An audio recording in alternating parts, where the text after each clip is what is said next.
Welcome to the fourth episode of the podcast, the one where they talk about friends. I'm Regina Phalange. And I'm Ken Adams. In this episode, we'll be talking about episode number 4, the one with George.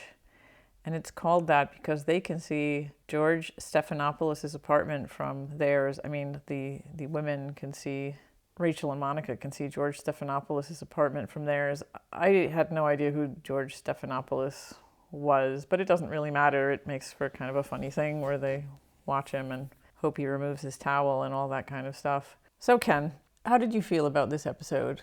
So this episode was, I think, the first one where they really started to seem like the whole thing is like it's all planned out. Like there's two storylines, and they also more clearly show or make Joey seem the dumb one. Seems more obvious than before. Poor dumb Joey with the omnipotent thing. Yeah, and this they also more clearly have this big joke running in the what is it called cold opening, with the omnipotent.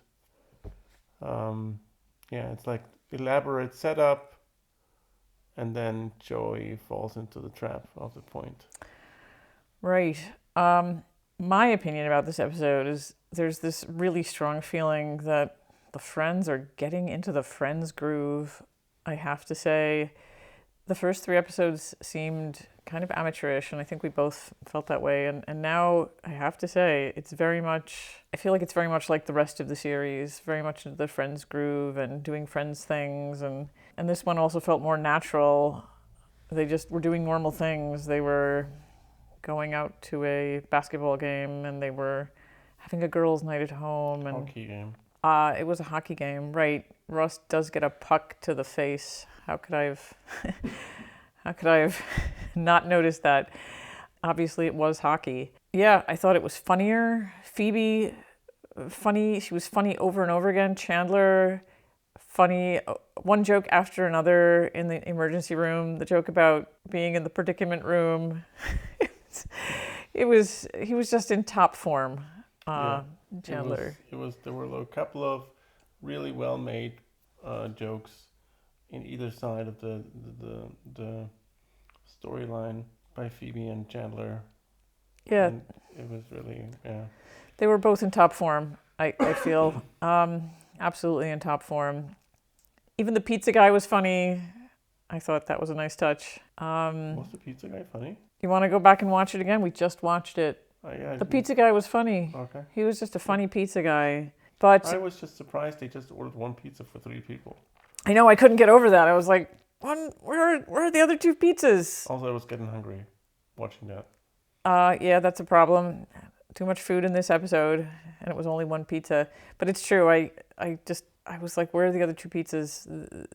But this is not, keep in mind, it's not Europe. More than one person, multiple people eat a pizza in America, and we just have to accept it. The overarching theme of this episode is everyone feels sorry for themselves. I think they could have actually probably called it the one where everyone feels sorry for themselves. Ross feels sorry for himself about Carol.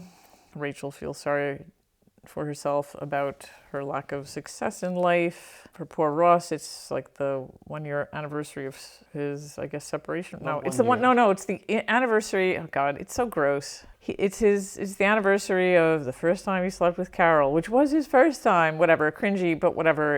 It's Ross. It's okay.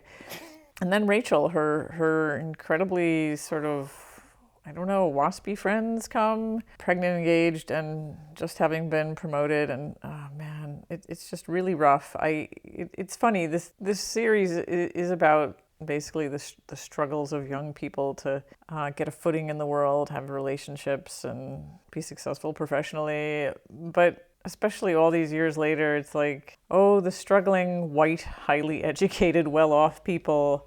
Oh, it must be hard. But enough about that. But it shows a good point. Again, this is something where the show is so successful. I'm sure this is a scene where a lot of people can relate to, women and men for that matter, that, you are maybe not as successful as your friends, and they visit you and you meet up after high school or after something, and they all tell you how great it's going for them, and for you, it's just currently not going that great, and it's tough. And they, in a very short amount of time, they really, I mean, obviously, in a very extreme form, they show it very well. Right, they do. They do sum that up well. What it's like to be 25 to 30 and just not really be established in the world, and to see other people who look much more successful, although you never know their real story, just how happy are these other people. But I guess that's not the point. The point is, oh, I'm 25 or I'm 30 and I feel like I'm not where I should be.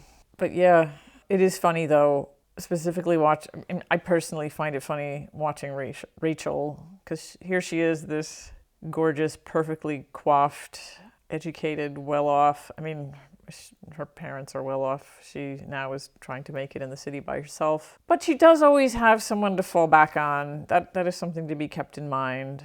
She does, it's hard to feel too sorry for her. I mean, just nowadays, it just seems, it's funny to see like a bunch of suburban white kids and their struggles in the world. Yeah, but that pretty much sums it up for me. Do you have anything else to say, Ken? No, I agree with you. They found their groove. It was the first really well structured, funny episode, and it really shows that why they were so successful, because the jokes still work. That's the thing. Yeah. I admit I cracked up numerous times. The show, I'm not a huge fan of it, but when all is said and done, it is very entertaining and it can be very funny. I'd like to say one more thing.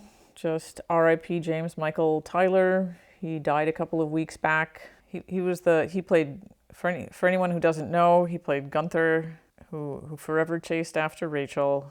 He didn't happen to be in this episode, but still. Yeah. Right, he was not in this episode, but he did pass away recently, which I find very sad because I liked Gunther. He was a cool, awkward character, and I hear he was a very, very nice person in real life. So we were sad to hear of his passing.